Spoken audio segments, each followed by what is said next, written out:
Hey Fit Body family, Ben Jones here, owner and founder of Fit Body Boot Camp Arizona. We're back in the kitchen today for your next nutrition lesson, and that's how to read a nutrition label.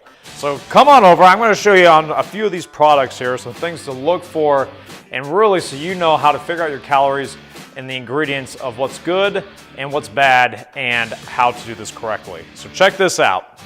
All right, now check out this first thing, which is your PB Fit, or the PB powder. So I want to show you some of the macronutrient breakdowns and how to read a nutrition label.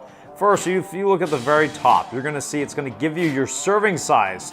In this case, it says 2 tablespoons. That means that's how many calories, fat, protein, everything else which is below that is in that serving size. This is very important because a lot of times the food manufacturers will be deceptive and show a very low calorie count, but it's for an extremely small serving size. So you got to make sure that you understand the serving size. Next thing is you keep moving down, it shows you overall calories per servings per container, then your calories per serving. And then as we keep going down, it'll show you how many grams of fat, your sodium, carbohydrates, fiber, and just another thing that a common question that comes up.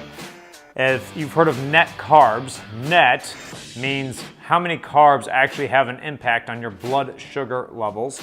How you figure out net carbs by taking the total carbs and subtracting the fiber. That gives you the net amount. Your sugars, and then your overall protein and other vitamins and minerals. Now, if you look at the very bottom, this is another thing that's very important because there's a lot of so-called health foods that will put lots of added sugar and artificial sweeteners and preservatives and other junk in here. And here, if you check it out, you'll see that the first ingredient is peanuts. Now, one thing to also keep in mind is that the order of the ingredients is done by the amount that is in the product. So in this case, the biggest ingredient, what is used the most of, are peanuts. Then you have coconut, palm, sugar, and salt. All right, so there you go. And guys, we can't wait to see you at the next workout. Make sure that you follow us on Facebook, Instagram, and YouTube for more awesome videos like this. And as always, if you need anything, make sure just let us know. Ask your coaches. That's what we're here for. We want to see you be successful and help you change your life. All right, guys, we'll see you soon.